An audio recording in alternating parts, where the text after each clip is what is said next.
Alright mga kaibigan, may napanood po tayo, no, kung ito po ay tungkol dito kay Rina at sa kanyang nanay, no, na si Melanie, na kung saan ay gustong-gusto na nga po itong kunin si Rina, no, gusto nang bawiin sa Kalingap, no, samantalang napakaganda na po ng sitwasyon ni Rina ngayon, no, sa Kalingap dahil lahat ng pwedeng mangyaring magaganda sa buhay ni Rina ay pwedeng maibigay ng Kalingap, pero parang sa tingin ko, no, ay hindi po masaya si Ate Melanie, no, at ito nga, meron po tayong isang video clip na kung saan ay dito niya sinabi ni Melanie ang dahilan niya kung bakit gusto niya nang kunin sa Kalingap itong kanyang anak.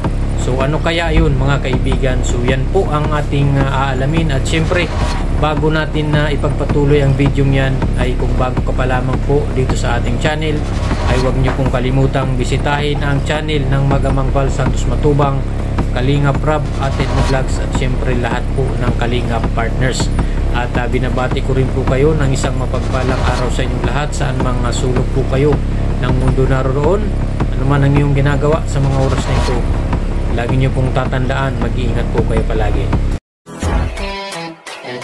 Alright, hello guys, at eto, matindi ito mga kaibigan, at dito na nga natin malalaman kung ano ang dahilan po ng mama ni Rina, no, na ito nga ay gusto niya nang kunin sa Kalingap itong ating Princess Rina. At meron po tayong isang video clip mga kaibigan na kung saan ay sinabi po ni Melanie, no, na talagang gusto niya nang kunin, no, dahil ito pala ang kanyang dahilan. So ito, panoorin po natin ang isang tinig, no, mula sa channel po ito ni Kuya Val Santos Matubang sa kanyang live, at nakausap niya nga po dito through phone, no, tinawagan niya po ang nanay ni Rina, no, na ito nga si Melanie, at tinanong niya nga po dito ni Kuya Val kung bakit gusto nang kunin ni Melanie ang kanyang anak, no. So ito, panoorin po natin ang or pakinggan natin po ang tinig po ng pag-uusap ni Kuya Val Santos Matubang at ni Ate Melanie, no, bago tayo gumawa ng isang reaction. Melanie, tawagan natin. Hello? Hello po. Ay, good morning po Ate Melanie. Good morning din po. Nasaan na po kayo? Dito na, palapit na po kami sa dait. Natawagan mo si Roda, natawagan mo siya o na-text mo?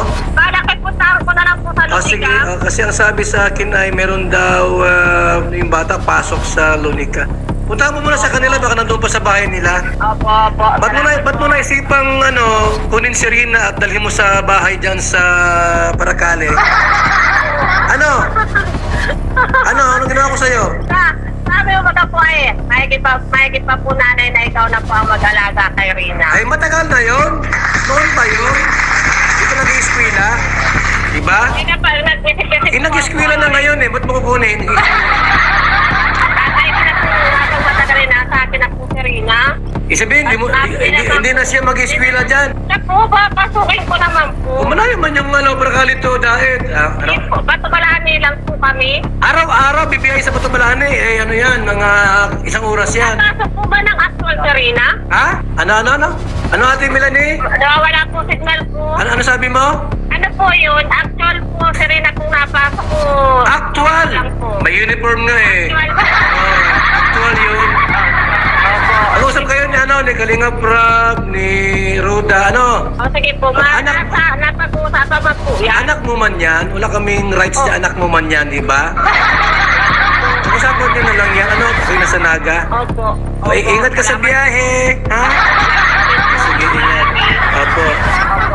Alright, so yun nga mga kaibigan, at napakalinaw po ng pag-uusap ni Kuya Val at ni Ate Melanie, no, sa telepono. At dito nga tinanong ni Kuya Val kung bakit nga kukunin itong si Rina, no, ni Melanie, at ang sagot nga po ni Melanie ay dahil naalala niya daw yung sinabi ni Kuya Val na sa live, no. Siguro napanood nito ni Ate Melanie yung live, no, ni Kuya Bal sa kanyang channel, na minsan pong nasabi po ni Kuya Bal, no, na dapat ang magulang na or si Melanie na ang mag-aalaga dito kay Rina.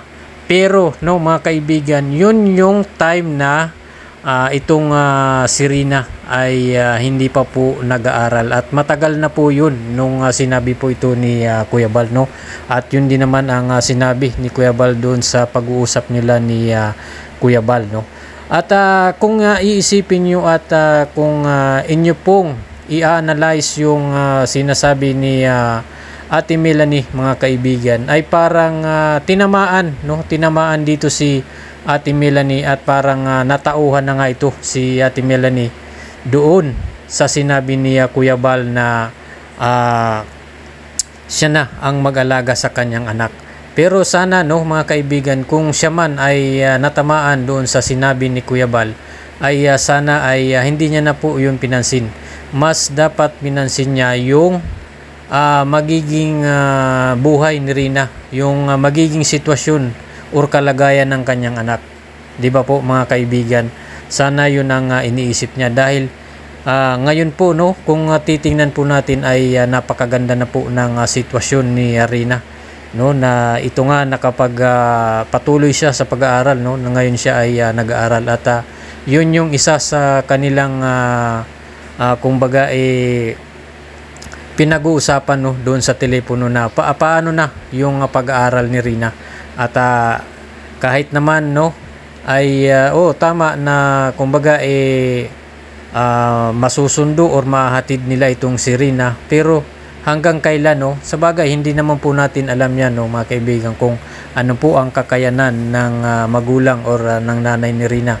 So pero kung iisipin po natin, mas maganda, no, mas maganda kung si Rina sana ay nandyan sa kalingap, no. Pero wala po tayong magagawa, no, magulang po yan ni Rina, at kung ano po ang desisyon niya at kung ano po ang magiging dahilan niya kung bakit kukunin niya nga itong si Rina, ay hindi po natin alam, no, kung ano po ang pwedeng gawin ng kalingap dito, no, kay Rina. Pero para sa akin, mga kaibigan, no, na sana ay mas inisip na lang sana ni Melanie yung kalagayan ni Rina at yung magiging future ni Rina, no, dahil sa kalingap talagang makikita natin at parang masisigurado natin na talagang mapapabuti ang buhay ni Rina, no, na nakikita naman natin kung papaano naging maayos at nag-improve si Rina sa kanyang sarili, no. Unang-una sa pananalita, talagang makikita natin, maririnig natin na nakakapagsalita na siya ng maayos, no, nakakapag kwentuhan or nakakausap na po siya ng maayos, no. At isa pa diyan, no, ang pinaka-importante diyan ay talagang pag nasa kalingap itong si Rina, ay lahat ng parang pangangailangan ni Rina ay maibibigay, lalong-lalo na, mga kaibigan, yung pagdating sa pagpapagamot kay Rina ay talagang nandyan nakasuporta ang kalingap, no. Kaya mas maganda, no, kung sana ay naisip po yun ni Melanie, no, na ganun ang magiging sitwasyon ni Rina.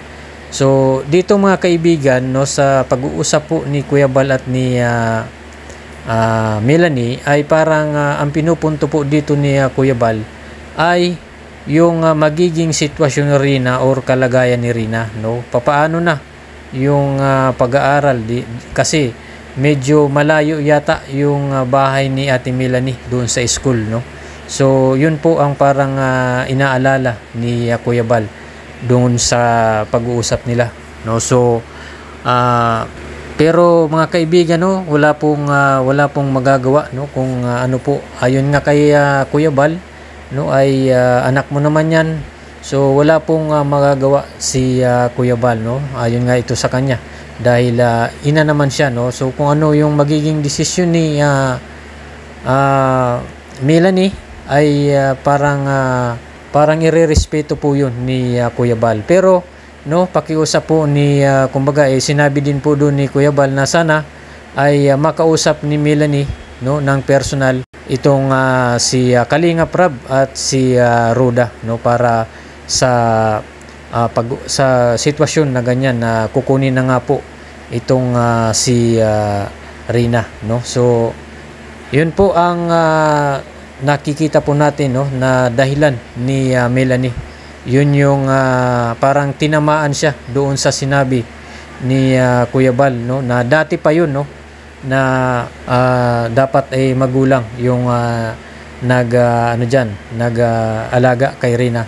Pero matagal na po yun. Sana mas inisip pa po ni Melanie yung magiging kalagayan po ni Rina. So kayo po mga kaibigan, ano po ang inyong opinion? Maaari bang merong nagsusulsul dito no kay Melanie, or merong mga kumbaga mayroon na namang nakakapasok na wakwak no para kwakwakin itong si Rina no, dahil siyempre sikat po itong ating Princess Rina at siguro ano ay merong mga balak na kunin no itong si Princess Rina sa Kalingap. So yun po no mga kaibigan, sana po ay tuloy-tuloy po nating suportahan ang ating Kalingap. At syempre sa mga bago pa lamang po dito sa ating channel ay pakibisita po no ang mga channel ng Magamang Bal Santos Matubang, Kalingap Rab at Edna Vlogs, at syempre Roda Mix Vlog at lahat po ng Kalingap partners. So yun lamang po. Maraming salamat po sa inyong panonood, at syempre huwag niyo pong kalimutang mag-like at subscribe at pakihit na lang po ng notification bell para updated ka sa ating mga bagong i-upload na mga videos. Salamat po at God bless you all.